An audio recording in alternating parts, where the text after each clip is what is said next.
live? Is we live? Is we live? Yes, yes. You're now tuned into the Rare Podcast. And of course, I'm your host of the most, NK, aka the man of the hour, too sweet to be sour. It's been a minute, guys. I can't lie. It's been a minute since I've seen you, man. But, we back in action, some things have changed, but rare still rare. Do you know what I'm saying?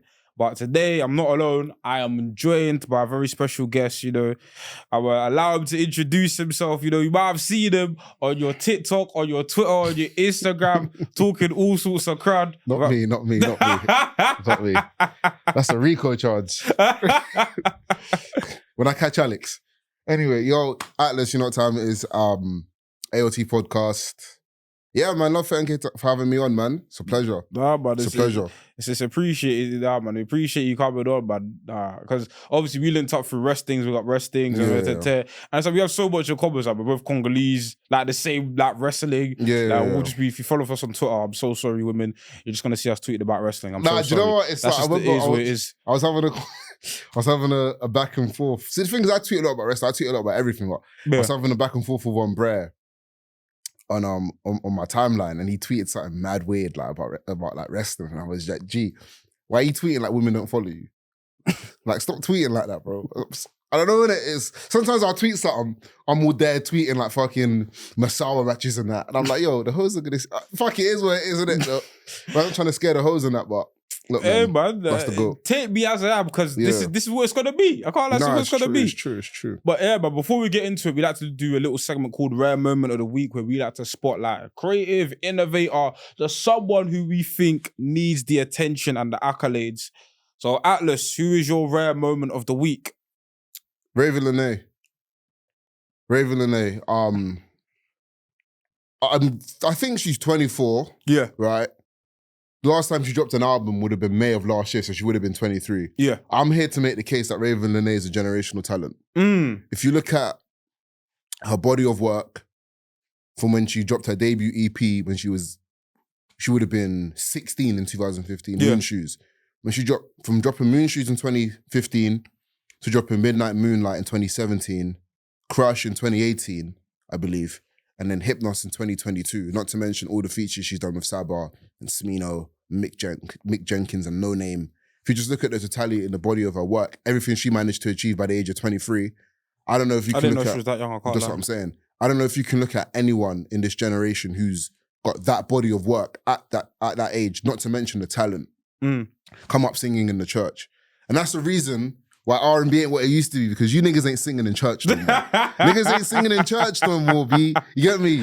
You ain't growing up in the church no more. You're not getting that. You're not getting that soul in the middle of your chest. Them runs ain't hitting the same from. Like, when I listen to old school Jodeci, I'm like, that man grew up in the church. That's what I'm saying. You can tell. You grew up in the church. You can tell. But RAYVN is generational talent. Like, I saw her in concert in May. Okay. And I said this on Twitter yesterday. I'd be tweeting videos of that concert constantly when my singing is so embarrassing in the background. But no, she's incredible. She's incredible. In terms of lyrically, her ear for beats, her vocal range, incredible. One of the, I wouldn't even classify her as R&B. She does kind of delve into R&B, but you can tell she's very inspired by the neo soul. Yeah. She's very much like a neo, I would say like she's like a kind of new age neo soul artist. Yeah. So yeah, RAYVN is I would say she's my pick. No. I was gonna highlight Maria Isabel as well, who I love, but it's Black History Month, innit? So yeah, for sure. But shout out Maria Isabel as well. She's amazing. She's another amazing singer as well. Nah, big up RAYVN. I've been a fan. I wouldn't say I've delved into her catalog like too deep, but I remember like when I was going through like the Sabah, Smino, Mick Jenkins, like when I was discovering them, man, RAYVN popped up with bare songs, and I was like, raw. Her and Smino do a lot of work together. Yeah, they do a lot of work together, man. So big her up, man. My rare moment of the week is the homie Akua Daniella, Town of Tawia. She's back on YouTube, man, providing, some of the best video essays in the game when it comes to like film, television, and even just social analysis. Like Akua Daniella is like the best, in my opinion, one of the best this country has to offer. She recently did a video comparing drawing analysis between the Boondocks and Atlanta. Okay. Like, just dope content. And yeah, man, she's even on TikTok now. I've been happy to see her just make content on TikTok, and definitely like just check her out. Especially if you're into video essays, if you're into analysis, if you're into all of that, you know. Yeah, that's becoming a thing now. Yeah, for sure. We're starting to see like book talk. Obviously, like, yeah. She's even made a TikTok about can't remember what book it was specifically, but she was just talking about book talk as a whole, innit? Yeah. But yeah, big up Akua Daniella for your cultural commentary. Yeah, big up. Yeah, man. Listen, we're gonna do like a quick icebreaker quickly. We're gonna do a simple game of this or that. Okay. I'm gonna give you two options. You pick this or you pick that. Got all right? Yeah. Cool. Let me have it pause. All right, cool. DiCaprio or De Niro? DiCaprio, only because he's my favorite movie of all time. DiCaprio.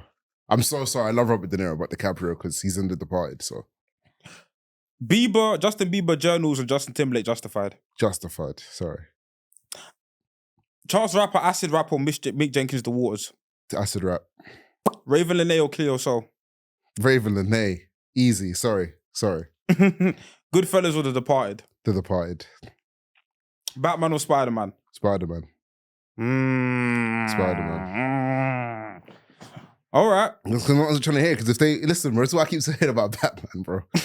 if Peter Parker and Bruce Wayne link up playing clothes and rock it out, who's winning? Yeah, Peter Parker. There you go.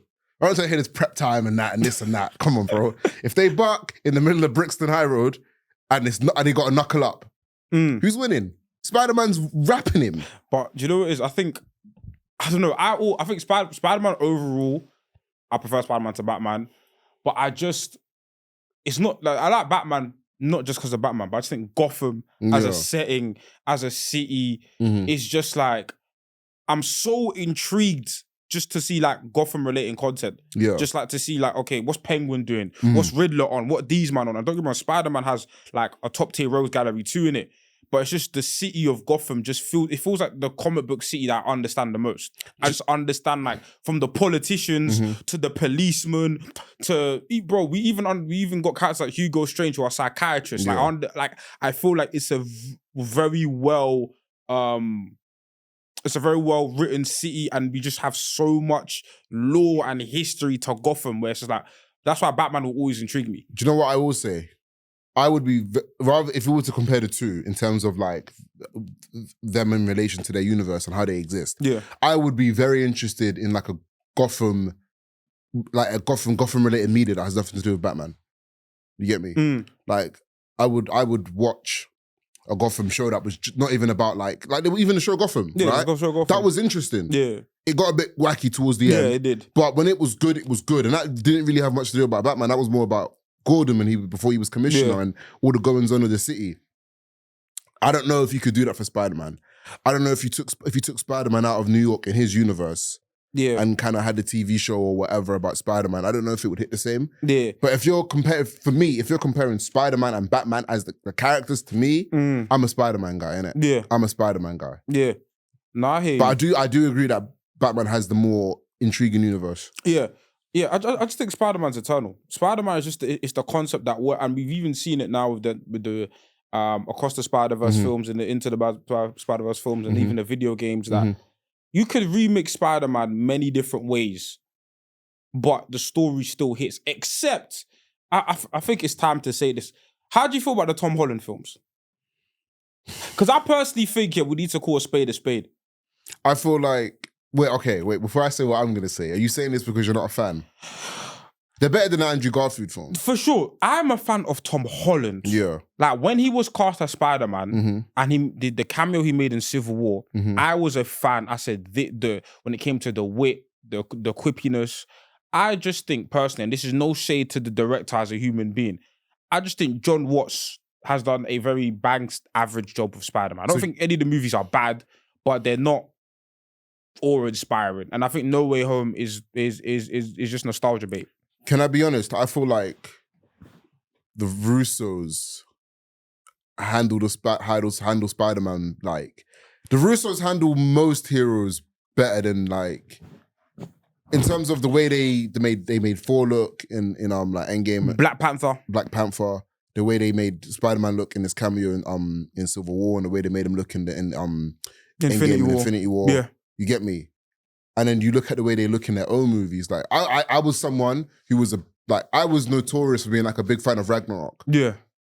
Now I rewatched it like a couple months ago and I was like, you get me? I said, listen, me and Jimmy said this on the podcast, yeah.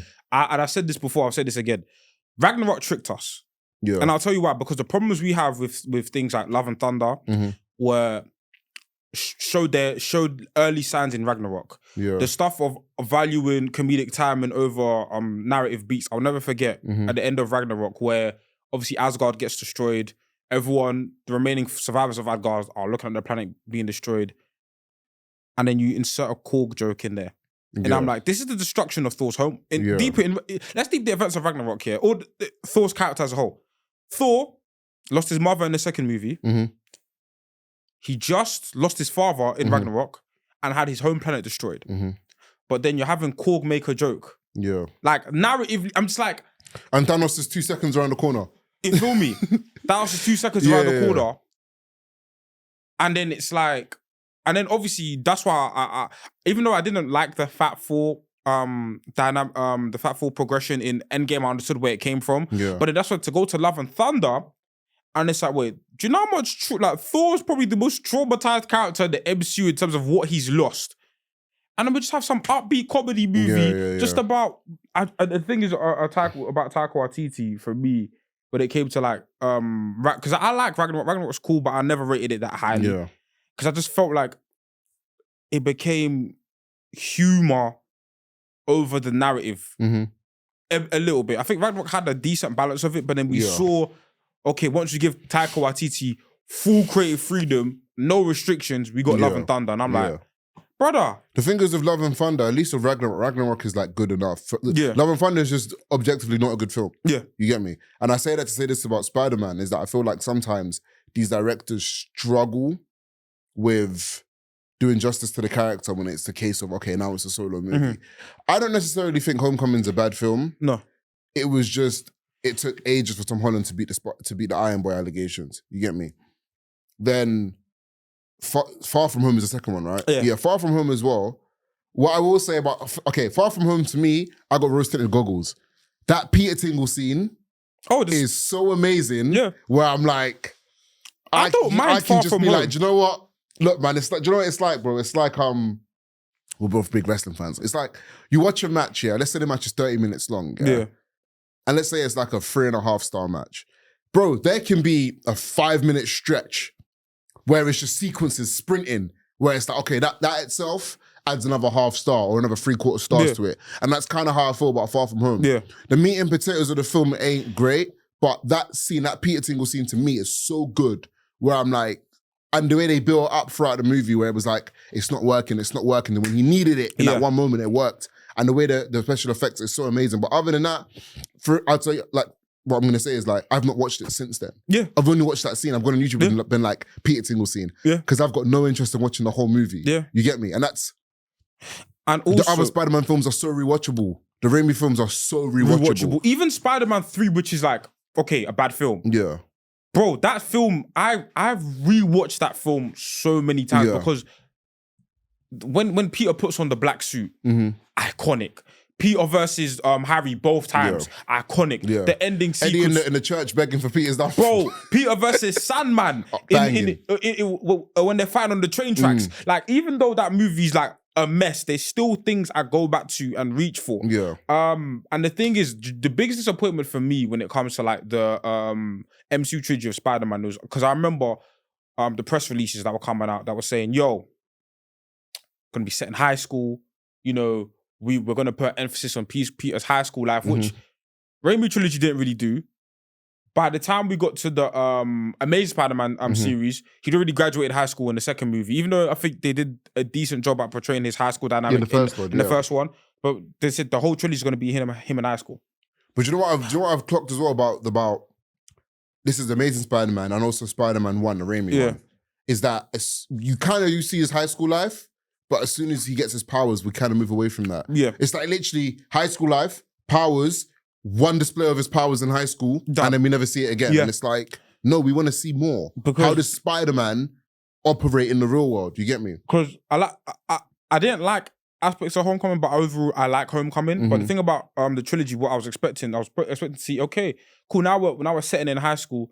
Let's see how a Flash Thompson interacts with Peter. Let's see the different relationships he's building with the high school students. And it's like, we get their MJ, Michelle, and we get Ned, and then everyone else is kind of just used for like quick cameo, quick joke here and there. And it's like, you're not really using the high school setting to its fullest. And again, my biggest complaint, why is he away from New York so many times in the trilogy? Dude, like the thing I said about Gotham, when it comes to Batman, is New York to Spider-Man. I think to a somewhat lesser degree, but like, Spider-Man is that he's friendly neighborhood Spider-Man. And he's not even in the neighborhood. He's not even in the neighborhood. Like, how do the people react to, because Spider-Man, especially when it came to, when we said in Infinity War, right?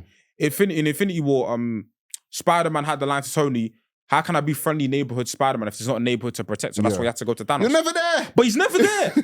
All I get is a quick scene talking to the boss man in Homecoming about making a sandwich, and he says Auntie's paying. I get a few, bro. How can you have a Spider-Man film where there's no iconic swinging sequences? There's no swinging sequence where he's swinging through New York and the soundtrack is blasted at full pelt that I remember from the Tom Holland trilogy. There's none of that. You're right. It don't feel like Spider-Man. It feels like it feels like Iron Boy Jr. featuring my Avengers friends. Like, it's just like, I don't, and okay, cool. People are now saying, but now we finally got that because obviously now like Aunt May's dead. You know, he's living by himself. He's gonna be primarily in New York. He's gonna be a grounded Spider-Man. But it's like, it took us 3 movies to get here, and the setup from Civil War was already there. Like, Civil War was the perfect layup. It's like, they're already established, okay, he's been Spider-Man a couple months, so he's got the technology, he's got the suits, but he's not an established hero. I wanted to see Spider-Man become New York's hero. Because Iron Man, Thor, Captain America, those are like the galactic heroes. Those are like the people that are gonna save the entire world. Neighborhood, Spider-Man. I agree. I just feel like the MCU has a bit of a problem. I had said this on Twitter not the other day, it was a while ago, but it was like, take the MCU in its totality. Remove Robert Downey Jr., remove Chris Evans. How many 8 out of 10 MCU movies are there without the two of them? First, Black Panther. Yeah. I'm trying to think. Other than that, like, without Chris Evans. The thing is, I might give you Far From Home because the nostalgia tax is so heavy. Like, I'm not rewatching that movie, bro. I've rewatched it a few times. And do you know what? My standards are so high when it comes to Spider-Man. I hear it. Because the animated bro, the Miles Morales movies, I know it's a different medium, and I know you can do, like, just visually, those movies just look different. But the story they've told for Miles from point A to point B, and they're telling multiverse stories with different Spider-Man, but Miles still feels like the most important character in that universe. And like, it's just like, raw. And then obviously with the video games, but the Spider-Man PS4 and now Spider-Man 2 on PS5's out. I haven't played that one yet, but the PS4 one was so amazing when it came to Spider-Man storytelling. That's why I'm looking at the MCU. I'm like, I don't know, man. I don't know if this is cutting it, but to answer your question, I'm lost for maybe Guardians. The first Guardians. The first Guardians. Say first Guardians and the third one. I've not seen the third one. Third one's really good. Yeah. Third one's really good. I'd say Guardians. I wouldn't put Ant-Man there, respectfully. 8 out of 10. I don't know about 8. I don't know about 8. But certainly Guardians deserve to be in that conversation. The first Guardians and Black Panther, I'll give you 8 out of 10s. Other than that, Doctor Strange, not really. Nah. Shang-Chi, not really. Yeah, I'd give them 7s. I'd give Doctor Black Strange. Widow, not really. Nah, definitely not. Definitely not. But when I just look at, like, even if you look at the best movies, it's like I said this before Endgame even came out, and it was confirmed that Cap and Iron Man, that was going to be their last film. However they were going to write them off, that was going to be their last film. And I said, the MCU is going to have a problem about these two. I thought the MCU is going to have a problem because how do you lose your 2 franchise players in one fell swoop? I hear it, but the reason why I wasn't mad at it is because the MCU made them franchise players. Yeah. It wasn't like, let's be real. Before 08, I mean, we were all young, but before 08, ain't nobody saying, when we were growing up in school, you know, talking about superheroes, talking about it was never Batman, Captain America. Superman. Yeah. It was never Captain America. Yeah. It was never Iron Man. Yeah. The MCU elevated these men. Yeah. So I thought, okay, cool. They're going to lose these guys that are now franchise players. But then now you've got, for example, Benedict Cumberbatch, for me, is one of the best actors He is. in the world. Yeah. You've got him playing Doctor Strange. No problem. Obviously, rest in peace, Chadwick Boseman. You had Chadwick Boseman as Black Panther. Yeah. Cool. I thought, you know what? I think if Chadwick was still here, we'd be in a better position. I don't know. Do you think so? There's no franchise player, but you need a franchise player. I don't know. Like, you need that franchise player. Because Chadwick as could have much been as I that. love Black Panther, Black Panther's not in my top 5. What, the film or MCU. It's not my top 5 MCU films. What are your top 5 MCU films? Okay. Winter Soldier. Okay. Infinity War. Yeah. Civil War. Mm-hmm. Iron Man. Mm-hmm. And there's one more I'm missing. Maybe Black Panther. Maybe might be 5 or 6. Okay. But I don't. But immediately. What is it? What is it in competition with? For 5 or 6? Guardians 1. So, okay, Guardians is 1. So you're basically your top 4 have Chris Evans and Robert Downey Jr. in it. You're making my point for me, NK. You're making my point. You just made my point for me. First. You just made my point. First. Do you know what I mean? First. And it's like, yeah, they did build them up, but you built them up to the point where it was like, especially Downey Jr. Because even if you look at Downey Jr.'s history, bro, he was like getting in trouble. He was a bit, because even when they hired him as Ant-Man, people were like, whoa, we don't know if you want to hire him to be, you get me? Yeah. And it's like, he took that baton and just ran with it. And Chris Evans, for whatever, I don't know what it was about Captain America, because Captain America isn't an interesting character per se. No. But the Captain America... And we saw that in his first movie and in the Avengers movie. Yeah. In the first Avengers movie, nobody came out of that... Let me not say nobody. I came out of that movie thinking Captain America is my least favourite character. Yeah.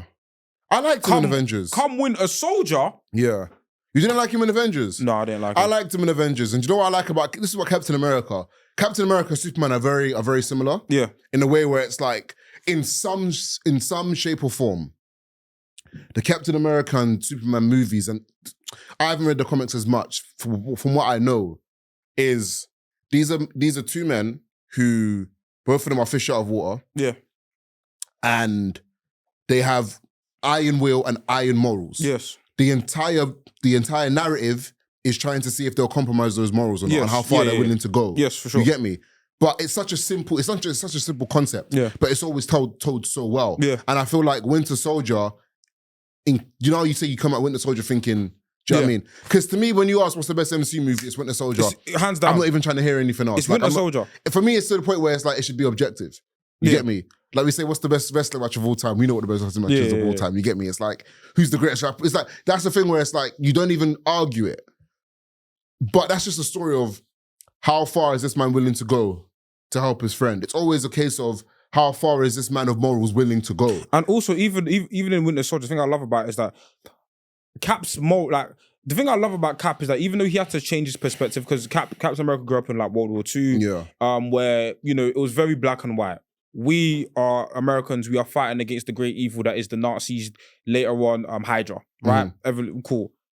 But now in Captain America, his morals are kind of, his idea of the world is compromised because the agency he's working under, S.H.I.E.L.D., who, you know, back in the day, you know, were, you know, the pillars of like morality and virtue are now compromised. Yeah. And even that, he even opposed Nick Fury in the beginning of the movie, where Nick Fury was pro-surveillance, restricting the will of the people.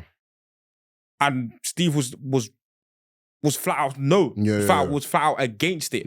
Was flat out against it. And I love the fact that even though he had to like change his view on the world, he was ultimately still right in his morality because he was still against a surveillance state. He was still against S.H.I.E.L.D. overstepping their boundaries. Turns out they're now Hydra. Yeah. So, and now it's like, okay, I can't have my faith in the government. I can't have my faith in these bigger entities, which we see in Civil War. Yeah. But now I just have to uphold my own virtues and stand 10 toes down on the things I believe in. Because, like he said it in Civil War, agendas can change. Organizations can change.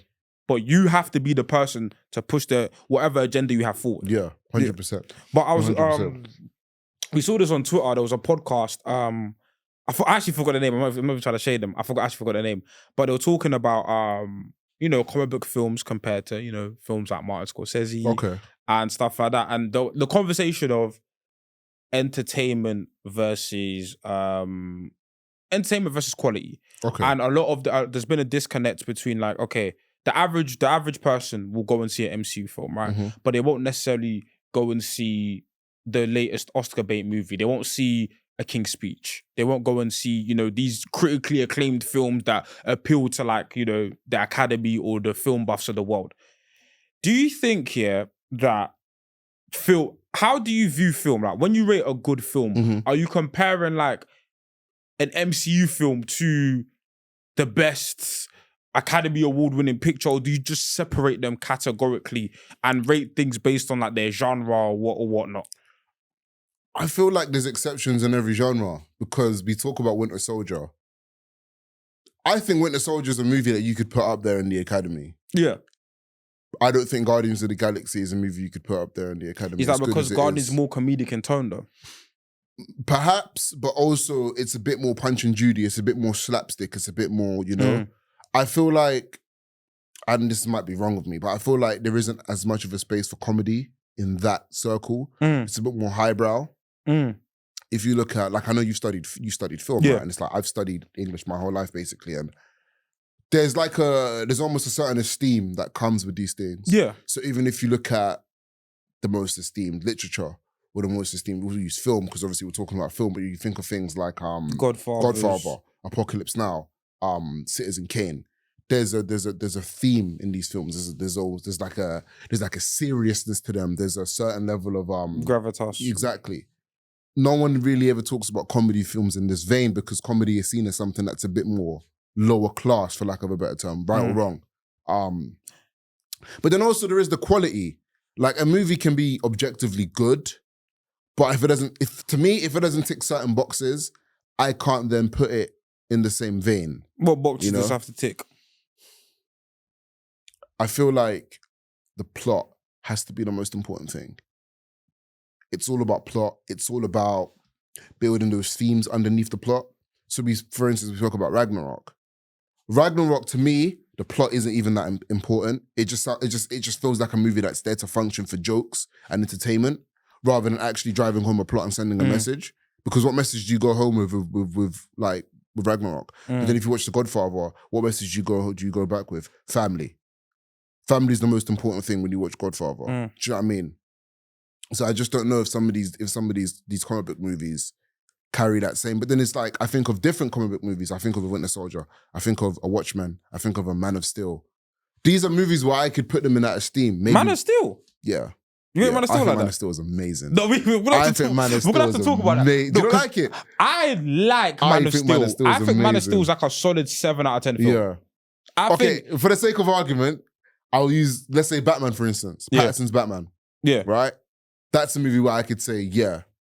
I think Pattinson's Batman is an artistic masterpiece.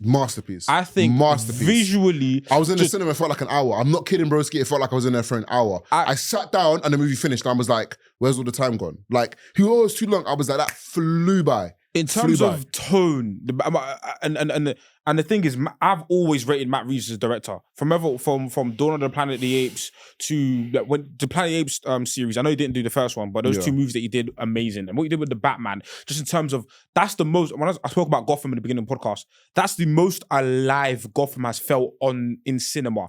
I love the Christopher Nolan films. Gotham felt like Chicago. It felt like a backdrop to a city, and obviously, and the thing is about Batman, it was the most interested I'd been in Bruce Wayne as a character because there were so many things about the plot, just the way him and Riddler had similar motivations to cleanse the city, to rid the city of its crime and corruption, but went about it in two ways. And now how the narrative of Batman can't be a symbol of vengeance; he has to become a symbol of hope for these people. And I feel, and just visually, bro, the lighting, the cinematography, the sound, that Nirvana soundtrack throughout the movie. I just think that Matt Reeves Batman film is just, for me, that's why I say it's the best Batman film. I know people put Dark Knight in the conversation. It's better be a better film. Yeah. Is it a better Batman film? No. No. Yeah. No. Like Dark Knight is like, I look at Dark Knight as an amazing film, but as a Batman film, the Batman is... I think the Nolan trilogy is overrated. I think Rises is over. I think Dark Knight Rises is overrated, but I think Batman Begins and Dark Knight, that's a 1-2 combination that's just like... I think if they'd stuck the landing, I'd probably have a bit more. I feel like Dark Knight Rises has a lot that it does well. I think the ending, the plot twist, lost me. Bane's death lost me. The introduction of Talia al Ghul was like, okay, whatever. I think Anne Hathaway is a better Catwoman than Zoe Kravitz, though. No, stay with me. Because we have to stop. I said this on Twitter as well. We have to stop doing this thing where we make it a beauty contest, because it's not a beauty contest. You get me? Right? Anne Hathaway, to me, captured that kind of playfulness of Catwoman. I know they're different films. I know they're different films, and I know what Matt Reeves was trying to do isn't the same as what Nolan was trying to do. But the Catwoman that I know, that playfulness, you get me? That kind of juvenile part of her personality. I feel like Anne Hathaway captured that way better than Zoe Kravitz. Yeah, she was more fun. Yeah. She was a lot more... But is that not what you think of when you think of Catwoman? Or is that just me? I do. You get me? But okay. It's just, but the Batman Catwoman, I know that's got to do with like, but just the dynamic between Zoe Kravitz and Robert Pattinson as that, the bat and the cat. And maybe it's got to do with a lot of the visuals. I'm just talking about how beautiful Zoe Kravitz is. I mean, just the way they're shot. Like, I remember, when I think of Batman and Catwoman, I always think of that scene when they're on the rooftop and the sun is setting and it's just the silhouette of Batman and Catwoman together. Yeah. I just think, like, visually speaking, when I see Catwoman, I see Zoe Kravitz. Yeah. But in terms of like their role in their particular films, Catwoman, Anne Hathaway's Catwoman was a more active participant in her film than Zoe Kravitz was. Zoe Kravitz felt like a character that was very reactionary. I'm not going to call her a victim, but she felt like a character that was very much on the back foot of things, where she never really got to take initiative when it came to situations where the first introduction we get to Anne Hathaway, I think it's her robbing Bruce. Yeah, she's robbing him blind. Yeah, it's robbing Bruce. You can't chase me. Yeah. And she shows up in the final act because of her own desires to show up. You know what I'm saying? Where with Zoe Kravitz Catwoman, it was more of a thing of like, okay, she wants to get back at Falcone, and Batman was using her the entire movie until John Turturro in that film. Falcone. Oh my God. Listen. Oh my God. My God. Listen. Oh my God. Do you know what's about John Turturro, whenever I think of John Turturro, I always think of like him in like Transformers. Or I think of him in when he gets stripped. Or what's that Spike Lee film? Is it Do the Right Thing? Is he in Do the Right Thing? I think that he what's the one with Radio Raheem? Oh, it's Do the Right Thing. He's in Do the Right Thing. Yeah. I think of him in Transformers and Do the Right Thing. Yeah. So for me to like take him serious, like when he was cast, I was like, bro, this guy, if I called it, this guy's a joke, man. He fucking killed it, bro. He was fucking incredible. Listen, like, I'm bad with actors' names. Colin Farrell. Yeah. As Penguin, that's the best Penguin I've ever seen. Yeah. And this is the thing again. Why I love Gotham and what the different pieces of Batman media have added to Gotham. I would love a Falcone series. I would love it. John Turturro playing. I would love it. And this is why I felt like Matt Reeves' Batman felt like the most alive Gotham I've ever seen, because I understood. But why do I have an understanding of the gang hierarchy in Gotham? Yeah. I understand. Okay, Falcone is the top honcho. Cobblepot is right underneath him, and then these man control the criminal underworld from here. And then, oh my God, the Riddler. Riddler's my favorite. It's been my favorite Batman villain since the Arkham games. He's been Paul Dano's Riddler. Yeah. I think that obviously it's hard to come after Heath Ledger's Joker. I think every Batman villain performance is going to get compared to Heath, and Heath is just on a tier of his own, right? But that might be, aside from Heath, my favorite performance of a Batman villain in live action. Because Ra's al Ghul, Liam Neeson, all right, cool. What else we got? We didn't get a Ben Affleck series. Well, we did. No, we got, what's his name? What's his name? Who played the Joker on Suicide Squad? Oh, Jared Leto. Yeah. Meh. Nah, I like it. Meh. We got Jack Nicholson Joker. H. Yeah. Cool. Yeah. He was good though. He was cool. He was good. Then we got Mr. Freeze. Mr. Freeze. Come on. Arnold Schwarzenegger. Come on. Then we got Jim Carrey, Joker. Yeah. Come on. Like, so the Batman bar when it comes to outstanding villain performances. I liked Bane. Up until like 2/3 into the movie. Yeah. Like Bane was cold. Like when Bane he was stopped the cold. plane in midair, like even the bit where he's talking to, I forget, the politician or something. Yep. And the guy's trying to pattern him. Yep. And he He's puts like, the I'm in hand on the charge. And shoulder. the guy turns his head and Bane just fits his hand there. Oh man, and the guy freezes up. Yep. Oh. And he's like, leave us. All right, nah, he was cold. Bane was cold, and then he went outside. No, it's even the scene where he's in the football pitch. We are taking back Gotham from the courts. No, I can't lie. Bane was cold. He just went outside. Yeah, but Bane was cold. How did he got shot in it? Yeah, Catwoman shot him with the bike, innit? Nah. Catwoman shot him with the bike. But I feel like, and that's another thing about Matt Reeves' Batman is that there's all these villains in there, but they don't feel cluttered. They don't. It didn't feel cluttered. Bro, you introduce Penguin, you introduce Riddler, you introduce so many like different components. Falcone's there. Obviously, you have the Joker cameo at the end of the movie, which I could have done without, because I think the Joker's oversaturated, but he's always going to be a part of the Batman universe. I feel like they're too linked. Yeah. They're just too linked. It's like you kind of have to. It's like you can't do Spider-Man and not introduce Venom eventually. Yeah. It's just they're just too linked. I feel like at this point, it feels like they're just too linked. It's like destined to do this forever. You know what I mean? But the problem is Batman just has such a rich gallery of rogues that you do. Like, you might reference Joker, but you don't need to, like, I don't want him like as the main villain of like at least till the third movie. Yeah. I feel like there's so many villains, like, bro, I want to see Hugo Strange. I want to see like a villain that, because I feel like there are so many villains. Because people rate the Joker, obviously, because he attacks Batman psychologically, but I feel like there's other villains. We just saw it with the Riddler. Yeah. That was an entirely psychological battle throughout the entire film. Yeah. But yeah, when it comes to just like Matt Reeves' Batman, it's just like, I just think it's an absolute masterpiece. It's an amazing film, amazing. I couldn't believe people were trying to speak bad on it. But this goes back to like, and I don't want to sound pretentious or condescending when it comes to like people's analysis of film.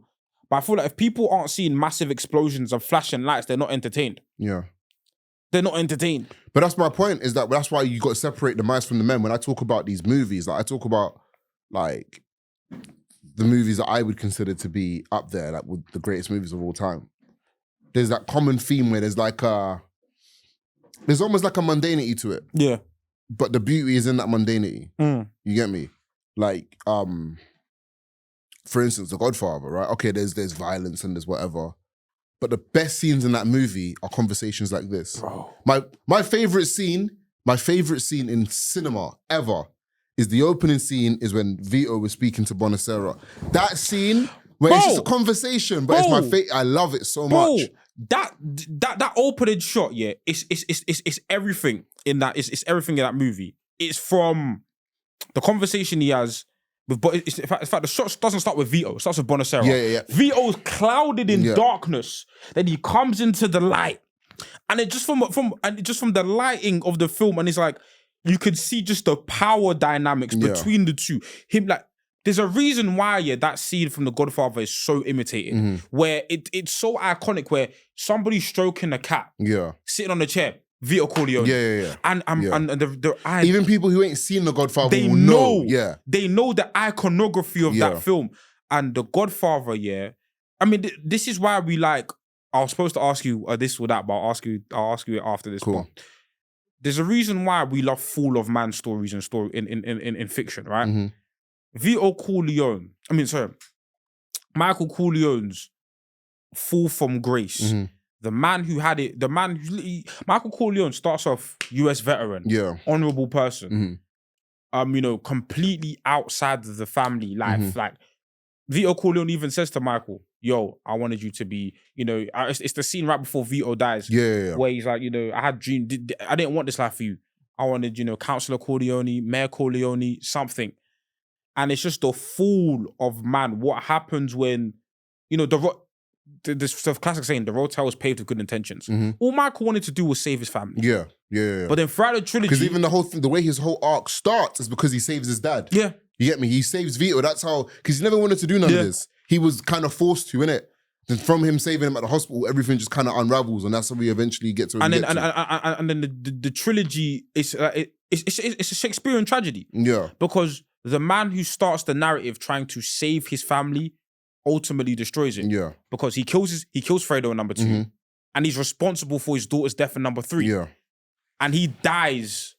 The last scene, number 3, is him on a chair by himself, dying alone. Yeah. When the whole reason he started this was to save the family. Exactly. That's what you call cinema. But the thing is as well, it's also sad because it was always going to be Michael. Yeah. It was always going to be Michael. He was the smartest. He Like, was the most Sonny logical. was never going to be able to run the family. Even if Sonny didn't die the way he did, he was never going to be able to run the family because even when Sonny dies and Tom's speaking to Vito and he's like, bro, it's not your fault, innit? Like, you weren't a bad consigliere. Sonny was a bad Don. Like, Sonny was never, ever, ever going to be able to, like, lead the family. Never. Too hot-headed. But then the thing is with Michael was that Michael had Sonny's viciousness, but then he also had Vito's brain. You get me? So it was like he had that. But he balance. never had Vito's compassion. Yeah. That's the problem. The thing about the thing that separates like Vito from Michael is Vito, because we saw it in number 2. Obviously, like Michael's motivation was always to protect the family, but you even saw how he treated people like Fredo, how he treated Tom sometimes. Yeah. Michael was so, and maybe that becomes from like him being a former soldier or how he treats his wife. Yeah. How he treats his wife. Vito, there was like, even though Vito was brutal, who's vicious, there was always a compassion to Vito, and there was always a time and place where this is business. Michael was too ruthless. Yeah. For Vito, it always felt like Vito did everything he did out of necessity. Yes. And it was like, if I have to kill 3 people, 3 people will die. But Michael was like, if I have to kill 3 people and 3 others have to die, so those 3 people can die, then so be it. You get me? You said your favorite scene in Godfather. My favorite scene in Godfather is the ending. When he's swearing it, when he's where he's swearing like to renounce evil. Yeah.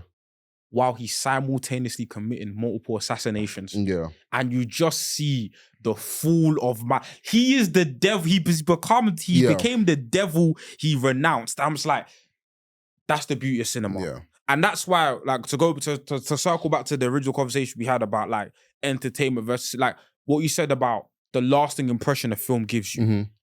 Like these feel like parables. Yeah. These feel like, I feel like a truly great film is something that I can reference in life. Bro, this is shit you could raise your son off, bro. Bro! You can raise your son off this shit, bro. It feels like something, a truly like touching film isn't something where I say, oh, I had a good time. It's like, no, I took something from that. Yeah. I took, like something about that film has stuck with me. Do you know what I'm saying? And that's why directors like Scorsese, because Scorsese is my favorite director of all time. Yeah, me too.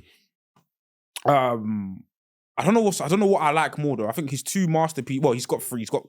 I don't know if I like. What would you say his 3 masterpieces are?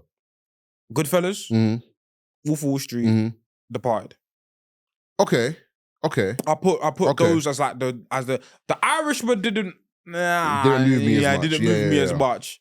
Shutter Island, that's the one I've yet to see. I don't like Shutter Island that much. The movie feels like low-hanging fruit. Yeah. The movie feels like low-hanging fruit. Yeah, I mean, I'm not. Yeah, you watch it for yourself, but I'm not really a big fan of Shutter Island. I think no. My top 2 is out of Goodfellas and not the Departed, Goodfellas and Wolf of Wall Street. Yeah. I'm leaning towards Goodfellas. Yeah, I think Wolf of Wall Street is a little self-indulgent. A little. It is a bit. It's a little self-indulgent. It is a bit. But Goodfellas is another example of the fall of man as well. Yeah, it's another good example of that. To me, The Departed. I've listened to The Departed, my favorite movie of all time. Yeah, like The Departed is like. I don't know. I can't even put it into words, G. It's like I can quote lines from that movie at the drop of a hat. Like it's just so fucking That's good. my favorite Jack Nicholson performance. Yeah. Like, and I know people are gonna mention The Shining. They're gonna mention. Listen, I know, but Jack. Amazing film. I love that film so much, bro. Yeah. Is it still on Netflix? I'm gonna watch it when I go home, G. I can't lie. I fucking love that film. I don't know if it's on Netflix. I love that film. Matt Damon's another one who's like probably doesn't get enough credit for his acting chops. Matt Damon can act, bro. Bro, do you know who's low-key a star in that movie? Who? Mark Wahlberg. Oh, Mark Wahlberg was amazing. Mark Wahlberg was a star in that movie. Amazing. As Dignam, innit? Yeah. That movie's fucking stacked, bro. Damon, DiCaprio, Martin Sheen, Nicholson, what's her name? Vera, I forget her name. The one she plays a psychiatrist. Yeah, psychiatrist. Yeah, like, yeah. Stacked. Yeah, but that movie's ridiculously It's stacked. such a good film. Even fucking Anthony Anderson's in it, bro. What do you think of Tarantino as a director? I think Tarantino... I like Tarantino. Yeah. Tarantino's made some of my favorite movies ever. But there's something about Tarantino, I can't put my finger on it. He doesn't stand with the giants. He doesn't. He doesn't stand with Scorsese and Ford. Kubrick. Kubrick. What's that nigga's name, man? Hitchcock. What's the other one? The other one. Not the nonce. The other one. Spielberg? No, not Kubrick. You said Kubrick. What's his name, man? Burton. Tim Burton. And do you know what it is? I'd even put Tim Burton below those lot. No, I'd put Tarantino over Burton. I would put them, man, then Burton, then Tarantino. I think Burton is an aesthetics merchant. Oh, you think so? He's an aesthetics merchant. But aesthetics ain't easy to get right. No, it's not, but I'm not going to say he's Zack Snyder, but Zack Snyder's someone who gets aesthetics perfectly right. Yeah. But I think don't get me wrong, Burton's got great hits like Edward Scissorhands and stuff like that. Maybe it's me because I'm angry that there's no black people in his movie, but that's it. Maybe I'm just I've never noticed that. There's none. And the joy is, I'm not somebody who capes for like representation everywhere in it. Yeah. But somebody asked him the question, and he was like, I just don't think black people would fit in my aesthetic. What aesthetic? It's gothic. Yeah. It's not like you're making a period piece set in 1940s England where there's cool. For example, The Departed. I don't want representation there. Yeah. We're in Boston. Yeah. I don't want to see Mandem there, but that's just my little Tim Burton rant. But back to I hear you. I like Tarantino. Reservoir Dogs. You talk about favorite scenes. That opening scene in Reservoir Dogs when they're talking about tipping. Yeah. Listen, I'm a writer, innit? And if you ever read any of what I write, I'm heavy on dialogue. So my favorite scenes in film are always scenes where it's just dialogue. So that opening scene when they're just talking about tipping, and I forget the colors, but Steve Buscemi's character's like, yeah, I don't tip. And they're like, what do you mean you don't? And they're going back and forth about, I love that scene. Bro. Love that. From like a purist dialogue perspective, one of my favorite scenes I always think ever. about Pulp Fiction. Everyone does the Samuel Jackson scene where, they speak English and what? That's a great scene. One of my favorite Pulp Fiction scene is when it's Samuel Jackson and John Travolta in the diner, and they're talking about why he doesn't eat pigs. Oh yeah. Pigs are dirty ass animal. Yeah. You eat dog? You like dogs? Yeah, I do like dogs. Dogs are filthy too. Yeah, ain't as filthy as a pig. It's just that dialogue back and forth from Tarantino. But sometimes I feel when Tarantino's at his best, it's wonderful. But sometimes I feel like that dialogue. For example, I love Pulp Fiction. Yeah. What was the reason of Tarantino inserting himself in that movie as the character that says dead nigga storage? You can cut that. And the thing is, I think self-indulgence. And the thing is, what they said like in film school was every scene needs to push the plot forward. And that scene did, because obviously he was the person that they went to get rid of the body. Mm-hmm. It did not need to go that long. Yeah. It did self-indulgence. Self-indulgence. And that's the thing I've always respected about Scorsese when it comes to himself. Yeah. The restraint. Yeah. I think Wolf of Wall Street was a bit indulgent, but I think for the narrative they were trying to tell, they kind of got away with it. Yeah. But I think Jordan Belfort is a bit too likable. A bit too likable. But is that a bad thing? Yeah. Why do you think so?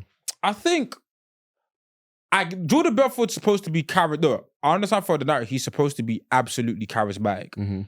But I don't think one thing about Wolf of Wall Street, I don't think people don't come across, from what I see when people like what they take away from the movie, they don't deep that this guy finessed innocent people. Yeah. They deep that, this guy got bagged by feds. They don't deep that. Do you think the wrong message is what comes out? Yeah, I feel like people like, and I get why we're supposed to buy into the lifestyle that Jordan Belfort lives. We're supposed to like be swindled by the glamour, by the money to see what motivates him. I agree with that. But then it's like that. The fool wasn't, and I know Jordan. Like we're not supposed to sympathize with Jordan Belfort. And I feel like a lot of people come out of that movie thinking like, Jordan Belfort was a guy, And it's like you're not supposed. I don't like. So when I look at Godfather, I look at Michael Corleone. Yeah, I rate his mastermind. I rate how much of a master. But I don't look at Michael Corleone saying I want to be him. Yeah, I feel like from what people take away from Wolf of Wall Street. Do you feel like any of the brothers are sympathetic?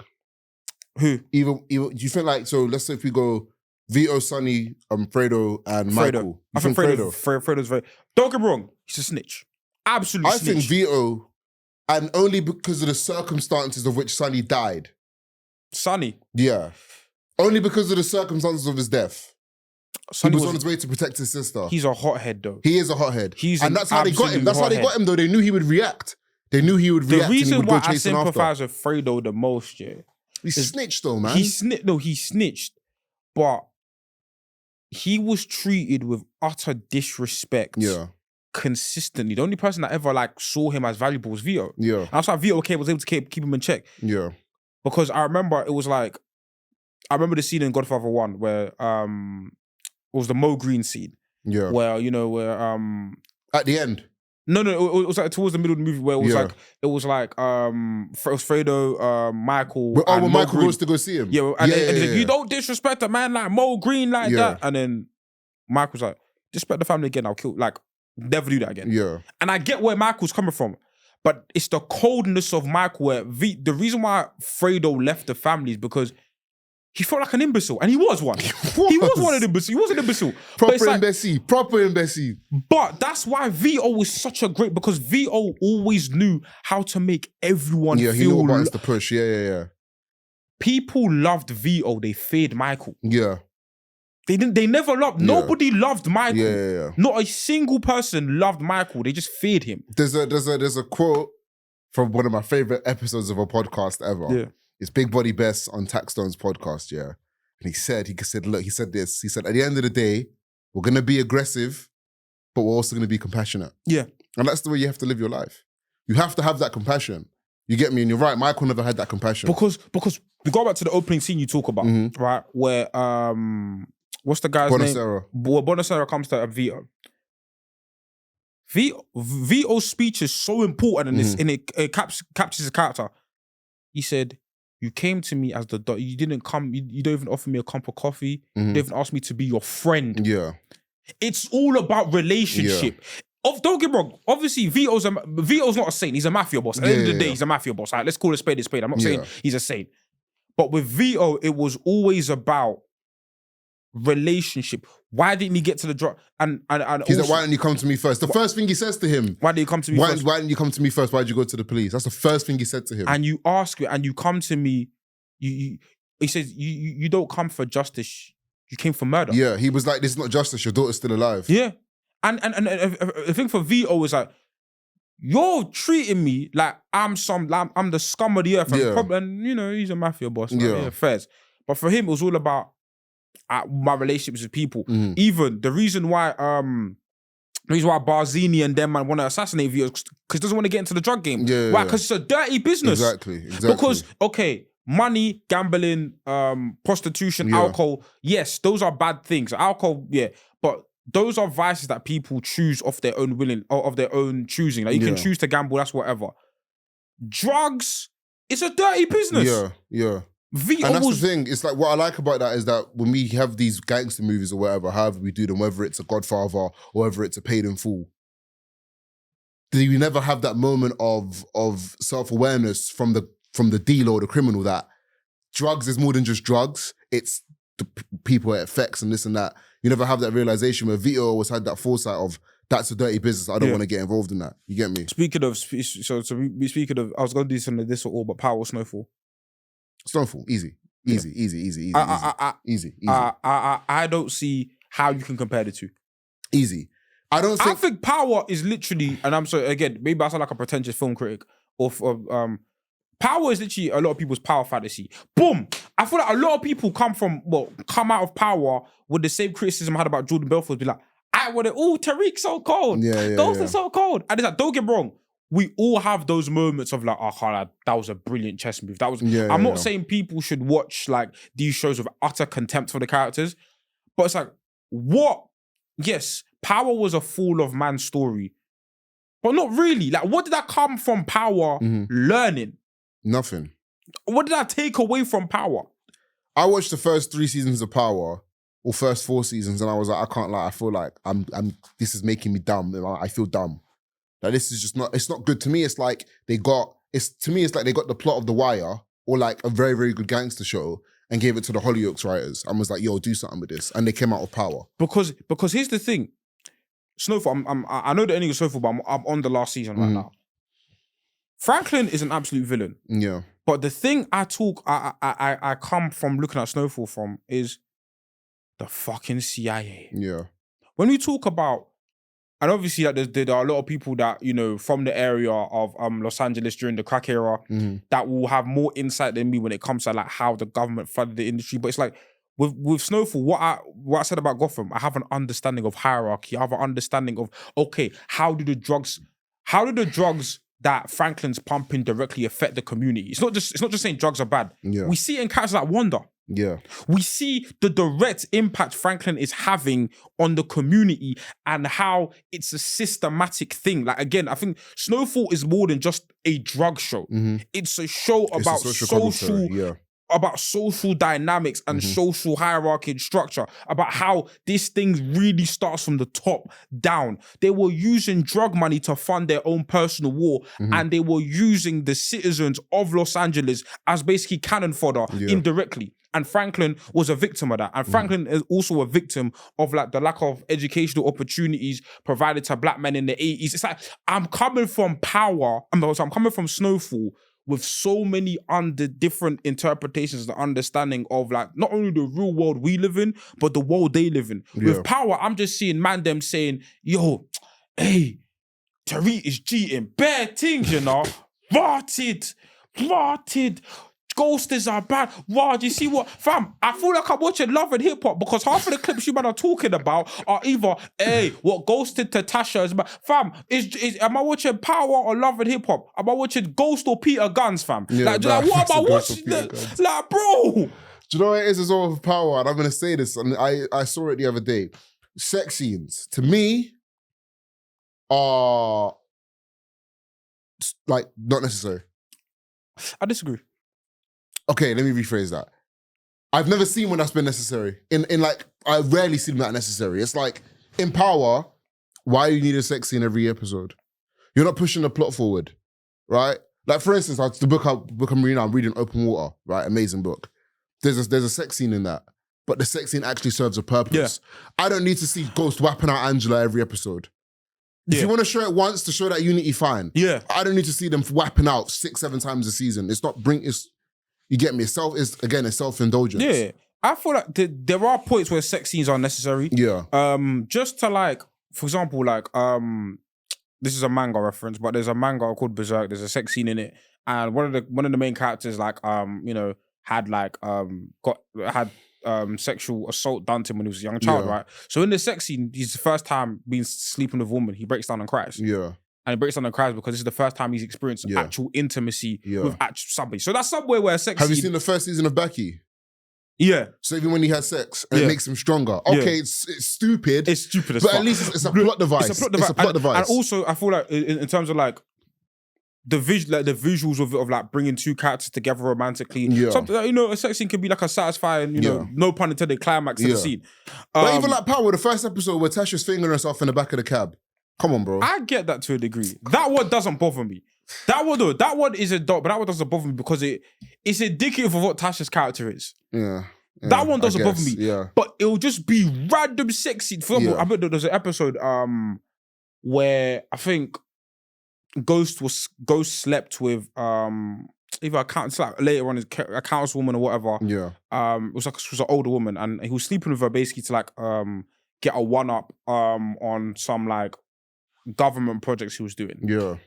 The scene is Ghost whacking her out like what? I'm just like, bro, all you need to show me is them lipsing, and then next scene is them in the sheets. Yeah. The message is communicated. That's very my point. clearly. You can do that. I don't need to see them. I don't need to see fucking Angela riding him, pause, and his face is all like, I don't need to see that, bro. Like, I don't need to see. Nah, indulgence, bruv. Fucking indulgence. Self-indulgence is killing black people and Tarantino. But yeah, but I don't know, man. Before we wrap up, I wanted to have, obviously, I've seen, you know, I haven't responded to any of these tweets on Twitter. Go on. What's your issue with Dave? Oh, I don't have an issue with Dave, bro. Okay. I just don't think he's very good. I don't have an. But I don't think he's very good. I don't think he's very good. And what bothers me the most about people who I don't think are good is their fans. it's because you're telling me like, I remember seeing it too. I tell you, I do have a slight agenda on. I'll tell you exactly why. I remember seeing a tweet when he dropped that How I Met My Ex song or whatever. And someone was like, this is as good as Stan. This is as good as Rewind by Nas. And I think from then, it just twisted something in my brain where I was like, yeah, listen, all jokes aside though, I just don't think he's as good as everyone thinks he is. I don't have an issue with him. I don't know him to have an issue with him. I just don't think he's very good. It's the same way there's a lot of rappers who I don't think are very good. I don't have an issue with them. You want to name them? I will be clipping this. Listen, okay. I don't think H is very good. Okay. I've got nothing against H. Like I say, I don't know these people, innit? Yeah. I don't think he's very good. And not even just in the UK, I don't think Lil Baby's very good. I don't think like these other guys people listen to, like guys like Playboy Carti and guys like... I just don't think they're very good. Is that because respectfully you're a lyrical miracle nigga? I'm not. This is what people always say. No, because I'm not a lyrical miracle nigga. If I go on my, if I go on my Spotify, yeah, and show you my most listened to, you're gonna be mad shocked. Everyone's like, whoa, like what are you doing listening to that? Like I was in the fucking gym the other day listening to 5 Seconds of Summer, and my friend saw my phone and was like, why are you listening to that? And I was like, I listen to it. Like people think I listen to this fucking lyrical. Nah, bro. But I do have one thing to say on the subject of music as we're here, yeah, because it came up the other day that Kendrick apparently said that it took him a year to write Sing About Me. Yeah. Here's what I'm saying. Whoever you want to consider to be this generation of like rappers, they don't have a song better than that. So what, conceptually? Just in general. Yeah. They don't have a song better than that. But for me, Sing About Me is the best hip-hop song of this generation. Whenever you want to say Kendrick's generation started, if you still want to consider this Kendrick generation, sure. Let's say his era started from like 2009, 10 to now. You can't find me a better hip-hop song than that. And I could even push it back further than that. You have to go back 20-some years to find a better song than Sing About Me, in my opinion. Seeing as we're on the subject, if I'm going to leave you a little bit of a hot take in it. Yeah, no. That's what I'm going to say. Okay, listen, Kendrick to me, like he's my favorite artist of all time. My favorite artist currently is, well, he's... You know what it is? My favorite artist currently is just disgrace himself on Twitter all the time, Freddie Gibbs. He needs to allow me, man. He needs to allow me, but he makes some good projects in it, but he disgraces himself. I'm a big fan of Freddie Gibbs as well, I can't lie. I'm a big fan of Freddie Gibbs. Big fan of Freddie Gibbs. Great rapper. But here's the thing though, and this goes, this goes to the, I'm sorry, Drake stands, you're gonna have to, I don't care. This is the problem, with Drake has an approach to music which I just fundamentally disagree with. And it's the mass flooding of music. It's what Drake will do, and all credit to him. He keeps himself relevant. Yeah, he keeps himself like he's a rapper who I wouldn't say reinvents himself, but tweaks aspects of his career to stay within the times. Yeah, but I think he's artistically bankrupt at the moment. I think Drake but he knows it works though. I feel like Drake's always had these critics and haters from the beginning, but I was a Drake fan, right? Yeah. And I know it's not an original take to be like, I like this rapper back in the day, so on and so forth. But the problem with Drake right now, it just feels like he's flooding the market. It's pumping content for the sake of pumping content. And right now, this is how every Drake album release goes. He'll release a song. Right now, last year was Champagne Poetry. This year was 8 a.m. in whatever, Calabasas, Nebraska, whatever it was this year. Caption music. It'll be popping on TikTok. It'll be popping on social media. We'll get gas. We'll be like, Drake's gonna come with another one. Look at this song, it's blowing. That's what man was trying to... He dropped that and niggas were saying, yo, he can bar better than Kendrick. I'm like, bro, do you know who Kendrick is? Bro, I never entertain no conversations. Those conversations are silly. But I'm thinking, all right, cool. The product will drop. There'll be 2 weeks of delusion. 2 weeks of niggas lying to themselves saying, this product is great. 3rd week, you know what, this Drake project weren't it? I can't lie. You man did it with Scorpion. You man did it with Certified Lover Boy. With More Life. You did it with More Life, and now you're doing it with this project. I know the Drake cycle very well. What Drake will do, he will entice you with that single. Because I will say this, as somebody who just makes singles, Drake's one of the best hip-hop scene. Yeah. Just as making a single, but a cohesive project that's gonna have staying power. He's always struggled with that. Yeah, bro. since nothing was the same for me, people like Views, and I get why people like Views, because Views felt like the soundtrack of 2016, which is in Twitter folklore the greatest summer of all time. It's not for me anyway. It wasn't my greatest Twitter summer. folklore, that's the greatest summer of all time. I get it. That was the number one soundtrack of that year. So I will give you man Views, even though I don't agree with you. I'll give you Views. If you're reading This Is Too Late, it's a very good project. It's his last great project. That's his last great project. It's been 8 years. It's been 8 years, bro. It's been 8 years. Like I was in sixth form when he dropped that. We have to have I'm like 27 real conversations. I'm 27 next week. I was in sixth form when he dropped that. That's how long it's been. And bring back to you mentioned Sing About Me. 2012. Yeah. We're still speaking about that song. We are a decade removed, and how that song resonates with you. Bro, how albums like Good Kid, Mad City, To Pimp a Butterfly, Damn I'm lukewarm, but Damn's got hits. But those two albums specifically resonate with people. That's what I'm saying, because even when I listen to Good Kid, Mad City, it's like, because my thing is this, when I listen to music, more than anything, when I listen to music, bro, I'm listening to music and I'm like, when I'm listening to this rapper or this singer do what they're doing, is the attention I'm paying to their music relative to the amount of effort they put into making this? Yeah.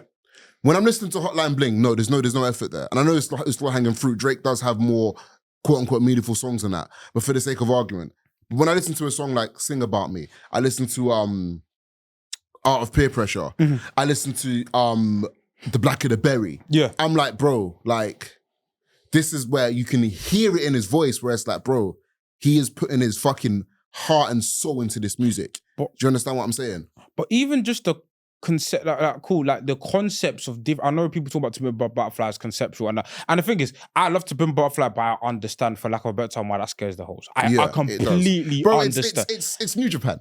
It's New Japan. It's New Japan. I completely understand. It's New Japan. It's Kenny Omega and Okada wrestling for an hour.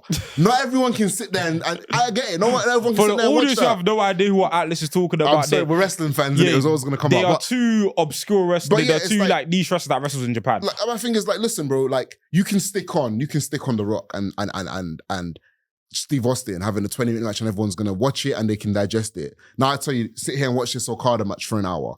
I understand how you're not going to be able to process that. Yeah. The same way I can tell you, you can put on Drake's bubblegum rap and whatever and you can digest that. But I'm like, cool, listen to this album, this conceptually amazing album about black people and what it means to be a black man in America, right?